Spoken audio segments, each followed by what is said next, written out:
அனைவருக்கும் வணக்கம். ஒரு செய்தி ஒண்ணு சொல்லட்டுங்களா? இந்த வீடியோல 2 விஷயத்த பத்தி பேச போறோங்க.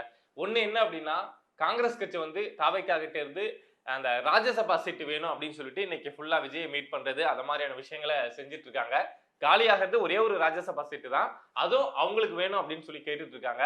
அத தாவேக்கா வந்து காங்கிரஸ்க்கு குடுக்கலாமா? வேணாமா? அப்டிங்கிறத பத்தி இந்த வீடியோல பேச போறோம். அதே மாரி அண்ணாமலை அவர்கள் வந்து ஜூன் 4ஆம் தேதி நாளைக்கு அவங்களுடைய பிறந்த நாள் அன்னைக்கு அவங்க கட்சியோட புது பேர அறிவிப்பாங்க அப்படின்லாம் நம்ம சொல்லியிருந்தோம். பட் அதுல நெறைய சினாரியோஸ் அப்படிங்கிறது மாறி போச்சு. அது என்ன? புது கட்சி தொடங்குவாங்களா? இல்ல பிஜேபியிலே பயணிப்பாங்களா? அப்படிங்கிறத பத்தி தான் இந்த வீடியோல பார்க்க போறோம். ஒண்ணு ஒண்ணா பார்த்துடலாம். ஃபர்ஸ்ட் விஷயம் என்ன அப்படின்னா, நம்ம 2 நாளைக்கு முன்னாடி சொல்லியிருந்தோம். அண்ணாமலை வந்து மக்கள் சேவை கட்சி அப்படிங்கிற பேர்ல ஒரு கட்சிய தொடங்கறதுக்கு திட்டம் போட்டுட்டு இருக்காங்க. ஜூன் 4ஆம் தேதி அதுக்கான அறிவிப்புகள் வெளியாகும் அப்படின்னு சொல்லியிருந்தோம். அண்ணாமலை டெல்லி அவங்க போறப்போ ஏர்போர்ட்ல வந்து பத்திரிகையாளர்கள் கேட்கிறப்பவும் அண்ணாமலை என்ன சொன்னாங்க அப்படின்னா 2 நாள் வெயிட் பண்ணுங்க. ஜூன் 2ஆம் தேதி நேத்து சொல்லியிருந்தாங்க. 2 நாள் வெயிட் பண்ணுங்க அப்படின்னு தான் சொல்லியிருந்தாங்க. அப்படி அவங்க சொன்னதுக்கு அப்புறம் கண்டிப்பா ஜூன் 4ஆம் தேதி ஏதோ ஒரு அறிவிப்பு இருக்கு அப்படின்னு தான் எல்லாரும் வெயிட் பண்ணோம். அதே மாதிரி ஏர்போர்ட்டுக்கு போறப்போ அண்ணாமலை அவங்களுடைய கார்ல வந்து பிஜேபி கொடி இல்ல. பொதுவா அவங்க காரை பயன்படுத்துறாங்க அப்படின்னா முன்னாடி வந்து பிஜேபி கொடி இருக்கும். பட் நேத்து டெல்லி போகிறதுக்காக ஏர்போர்ட்டுக்கு அண்ணாமலை அவங்க போனப்போ கார்ல முன்னாடி பிஜேபி கொடி இல்ல. சோ இதெல்லாம் வச்சு ஓரளவுக்கு எல்லாருமே கெஸ் பண்ணிட்டாங்க. அண்ணாமலை வந்து ஏதோ செய்ய போறார் அப்படின்னு. சோ நாமளும் வெயிட் பண்ணிட்டு இருந்தோம். டெல்லி போய் என்ன பண்ண போறார் அப்படின்னு. பாஜகவுடைய தேசிய தலைமையா இருக்கக்கூடிய நிதின் நபீன் அவர்களை வந்து சந்திச்சாங்க. சந்திச்சு என்ன சொன்னாங்க அப்படின்னு செய்திகள் வெளியாச்சு அப்படின்னா, அவங்களுடைய ராஜினாமா கடிதத்தை கொடுத்தாங்க. அண்ணாமலை வந்து பிஜேபியில எந்த ஒரு பெரிய பொறுப்புலையும் கிடையாது. ஒரு அடிப்படை தொண்டரா தான் இருக்காரு. சோ நான் ஜெனியூனா பிஜேபில இருந்து வெளியில போகணும் அப்படின்னு நினைக்கிறேன் அப்படின்னு சொல்லிட்டு ஒரு கடிதத்தை வந்து கொடுத்திருக்காங்க. சோ அதுக்கு நபீன் நிதின் நபீன் அவங்களும் வந்து ஓகே அப்படிங்கிற அளவுக்கு அண்ணாமலை அவங்க அவங்க சைட்ல இருந்து பேச்சுவார்த்தை நடந்திருக்கு. அண்ணாமலை அவங்க சைட்ல இருந்து பேச்சுவார்த்தை நடந்திருக்கு. பட் கடைசியா கன்வின்ஸ் பண்ணி அண்ணாமலை இல்லங்க நான் வெளியில போறேன் என்ன விட்டுருங்க அப்படிங்கிற இடத்துக்கு வந்து நின்றுருக்காங்க. அதுக்கப்புறமும் சரி இனிமே தனிப்பட்ட உங்களுடைய விருப்பத்துல நான் முடிவெடுக்க முடியாது அப்படிங்கிற மாதிரி அந்த விஷயத்தை அப்படியே பாலிஷா விட்டுட்டாங்க. ஸோ கிட்டத்தட்ட அண்ணாமலை வெளியில வந்துட்டார் அப்படின்னு செய்திகள் வெளியாக ஆரம்பிச்சிருச்சு. பட் இந்த விஷயம் அமித்ஷாவுக்கு போயிருக்கும்ல. ஸோ உடனடியா அமித்ஷா அவர்கள் அண்ணாமலையை சந்திக்கிறாங்க. சந்திச்சு ஒரு பெரிய டிஸ்கஷன் போயிருக்கு. ஏன் அமித்ஷா அவர்கள் வந்து அண்ணாமலையை சந்திக்கிறாங்க அப்படின்னா, தமிழ்நாட்டில் அண்ணாமலையை ஒரு முக்கிய ஃபோர்ஸா பிஜேபியோட ஒரு முக்கியமான ஃபோர்ஸா அமித்ஷாவும் மற்ற தலைவர்கள் பார்த்தாங்களா? மற்ற தலைவர்களுக்கு அண்ணாமலையோட ஒர்த்து தெரியுமா அப்படின்னு தெரியல. ஆனா நம்ம அமித்ஷாவுக்கும் நம்ம மோடி அவர்களுக்கும் அண்ணாமலையோட ஒர்த்து தெரியும். அதனாலதான் தமிழ்நாடு வரப்பெல்லாம் அண்ணாமலைக்கு முக்கியத்துவம் அப்படிங்கிறது இந்த 2 தலைவர்களுமே கொடுத்துட்டு இருந்தாங்க. அப்படி இருக்கப்போ அண்ணாமலையோட முக்கியத்துவம் தெரிஞ்சதுனால அமித்ஷா அவர்கள் வந்து அண்ணாமலையை கூப்பிட்டு சந்திக்கிறாங்க. சந்திச்சு என்ன கன்வின்ஸ் பண்ணாங்க, என்ன பேசுனாங்க, என்ன சொன்னாங்கன்னு தெரியல. திரும்ப வந்து தமிழ்நாட்டுடைய பிஜேபி தலைவரா அவங்கள கொண்டு வரோம் அப்படின்னு சொன்னாங்களா, இல்ல வந்து மத்திய அமைச்சரா அவங்கள மாத்துறோம் அப்படின்னு சொன்னாங்களா அப்படின்லாம் தெரியல. ஏதோ ஒரு பெரிய டிஸ்கஷன் நடந்திருக்கு. அண்ணாமலையும் ஈஸியா சரிங்க நீங்க சொல்லிட்டீங்க நான் கன்வின்ஸ் ஆகி போயிடுறேன் அப்படின்னு போல. ஏன்னா இந்த கிளாஷ் அப்படிங்கிறது ரொம்ப நாளா இருந்துட்டு இருக்கு. ரொம்ப நாளா அமித்ஷாவும் அவங்க டீம் வந்து வெயிட் பண்ணுங்கன்னு தான் ஹோல்ட் பண்ணியே வச்சுட்டு இருந்தாங்க. அப்படிங்கிறப்போ இப்போ அமித்ஷா கூப்பிட்டு கன்வின்ஸ் பண்ணனால உடனே அண்ணாமலை கன்வின்ஸ் ஆயிட்டாரா அப்படின்னா இல்ல. இவரு சைட்ல இருந்து இல்ல என்ன விட்டுருங்க நான் பாத்துக்கிறேன் அப்படிங்கிற மாதிரி 2 சைடும் புடிவாதமா இருந்திருக்காங்க. ஒரு பக்கம் அமித்ஷாவுடைய யோசனை பத்தி தான் தெரியும்ல. அமித்ஷா வந்து இல்ல அண்ணாமலை வெளியில போயிடவே கூடாது.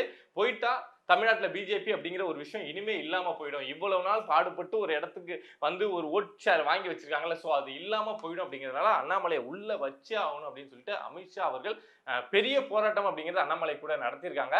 பட் கடைசியா அமித்ஷா அப்படிங்கிற ஒரு நபர் நம்ம கிட்ட இவ்வளவு பேசுறாரு. நாம வந்து இன்னும் ஒரு பொறுப்புக்கு கூட வரல. ஆனா அவர் வந்து ஒரு ஹோம் மினிஸ்டர். சோ அவர் வந்து இவ்வளவு பேசுறாரு. பிஜேபியில நம்ம இவ்வளவு வளர்ந்தோம் அப்படின்னா அவரு கொடுத்த நம்பிக்கை, அவரு நமக்கு கொடுத்த சப்போர்ட் தான் அப்படிங்கிற ஒரு இடம் வரும்ல.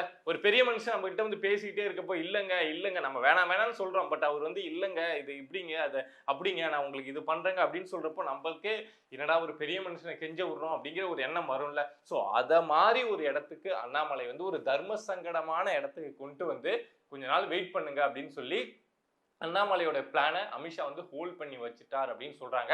அப்படின்னா நாளைக்கு ஜூன் 4ஆம் தேதி எதுவும் அறிவிப்புகள் வெளியாகாது. புதிய கட்சி தொடங்குறதோ இத மாதிரி விஷயங்களோ அறிவிப்புகளோ வெளியாகாது அப்படிங்கிறது தான் இந்த விஷயத்துல இருந்து நமக்கு கிடைக்கக்கூடிய தகவல்.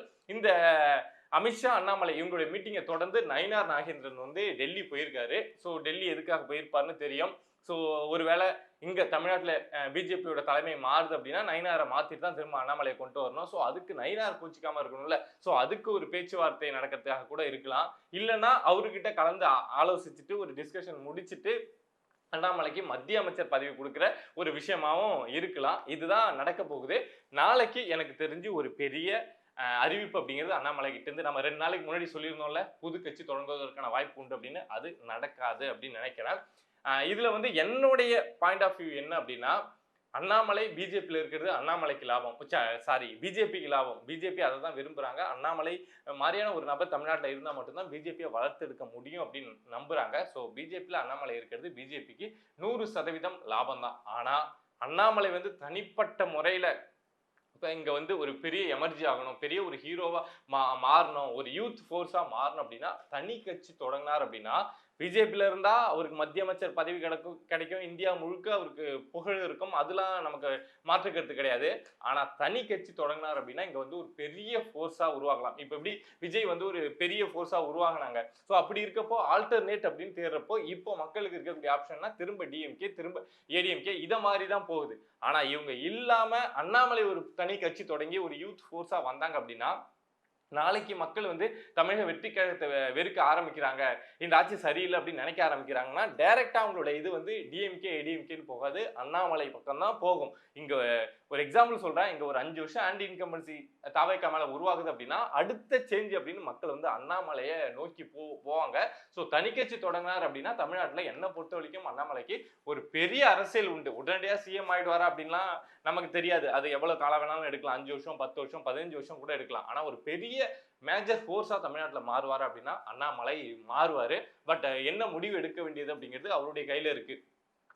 பிஜேபி சொல்றதை கேட்டு அமைதியா போறாரா, இல்ல அதை தாண்டி நான் ஏதாவது பண்ணி காமிக்கிறேன் அப்படின்னு குதிக்கிறாரா அப்படிங்கிறது அவர் கையில இருக்கு. பட் இருக்கக்கூடிய தகவல் பிஜேபி சொன்னதை கேட்டு இப்போ அண்ணாமலை வந்து கொஞ்சம் சைலண்ட் ஆயிட்டாங்க அப்படிங்கிறது தான். பிஜேபி அண்ணாமலை இல்லை அப்படின்னா தமிழ்நாட்டில் பிஜேபியை வளர்க்க முடியாது அப்படின்னு தேசிய தலைமை ரொம்ப நினைக்கிறாங்க. அமித்ஷா மாதிரியான நபர்கள் நினைக்கிறாங்க. அதனாலதான் ஒரு நபரை இவ்வளவு நான் போறேன்னு சொல்லி இவ்வளவு இழுத்து பிடிச்சி வைக்கணும் அப்படின்னு இந்த முயற்சிகள் நடந்திருக்கு. ஸோ நாளைக்கு ஏதாவது வேற ஏதாவது அறிவிப்புகள் வந்து அண்ணாமலை கிட்ட இருந்து ஜூன் 4 உங்க பிறந்தநாள் அன்னைக்கு வெளியாகுதா அப்படின்னு நம்ம பொறுத்து தான் பார்க்கணும். அடுத்த விஷயம் என்ன அப்படின்னா, இப்ப ராஜ்யசபா சீட்டு ஒண்ணு வந்து தமிழ்நாட்டுக்கான சீட்டு வந்து பார்லிமெண்ட்ல காலி ஆகுதுங்க. உடனடியே என்ன பண்ணிட்டாங்க அப்படின்னா காங்கிரஸ் எல்லாம் தமிழக வெற்றி கழகம் விஜய் அவங்க கிட்ட படையெடுக்க ஆரம்பிச்சிட்டாங்க.